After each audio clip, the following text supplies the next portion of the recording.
రీసెంట్‌గా సోషల్ మీడియాలో 'అలేఖ్య చిట్టి పికెల్స్' నుంచి ఒక వాయిస్ ఓవర్ అయితే రిలీజ్ అయింది. దాని గురించి వన్ బై వన్ ఒక 4 వాయిస్ ఓవర్స్ అయితే రిలీజ్ అయ్యాయి. మొత్తం సోషల్ మీడియాలో చాలామంది దీని గురించే చర్చిస్తున్నారు. అయితే బిజినెస్‌ని మనం చేసేటప్పుడు కస్టమర్స్‌కి మనం రెస్పెక్ట్ ఇవ్వాలి. అలా కాకుండా ఈ అలేఖ్య అనే ఆమె ఎవరైతే ఉన్నారో తన వల్గర్ లాంగ్వేజ్‌తో అవతల వాళ్ళని హర్ట్ చేసే విధంగా మాట్లాడింది. దాని గురించి మనమందరం స్టాండ్ తీసుకున్నాము. తనకి బుద్ధి చెప్పాలని సోషల్ మీడియాలో బాగా ప్రయత్నించాము. దానివల్ల తను కూడా బుద్ధి తెచ్చుకొని సారీ చెప్పడం అయితే జరిగింది. ఆ వీడియో చేయడం కూడా జరిగింది. అయినా మనమందరం చేసింది కరెక్ట్. ఒక వ్యక్తికి బుద్ధి చెప్పాలని మనం చేసిందైతే చాలా కరెక్ట్ అండి.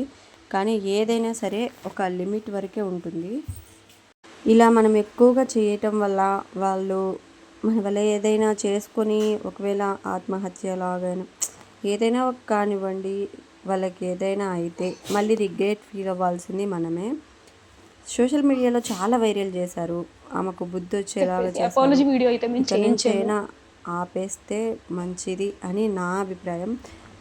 ఇందులో వాళ్ళకి సపోర్ట్ చేయడం అంటూ ఏదీ లేదండి. అలా మాట్లాడే వాళ్ళకి బుద్ధి చెప్పడం 100% కరెక్ట్. వాళ్ళ కొవ్వు నేలకు దిగేలా మాట్లాడారు ఇంతవరకు. ఇక్కడైనా ఆపేస్తే వాళ్ళు ఈసారి బుద్ధి తెచ్చుకోకపోతే ఒక ఛాన్స్ ఇవ్వాలి కాదండి, ఎవరికైనా ఒక ఛాన్స్ అయితే ఇవ్వాలి. వాళ్ళు ఇక్కడ సుమి అక్క మాట్లాడుతుంది కదా, మీరే చూడొచ్చు.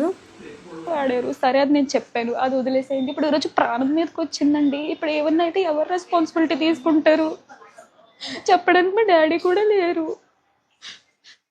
ఏదైనా క్షమించే తప్పు ఉంటుందండి, మరి ప్రాణం తీసేంత తప్పు అయితే ఏది ఉండదు కదా. ఇంక తన ప్రాణాల మీదకి తెచ్చుకున్న పరిస్థితి వచ్చింది, ఇంక అర్థం చేసుకోండి.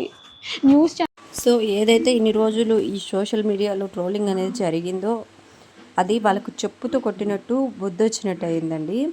దీనివల్ల వాళ్ళకు బుద్ధి వస్తుంది. ఫ్యూచర్లో ఎవరిని కూడా అలా వల్గర్గా మాట్లాడకుండా ఇప్పటికైనా మారుతారేమో.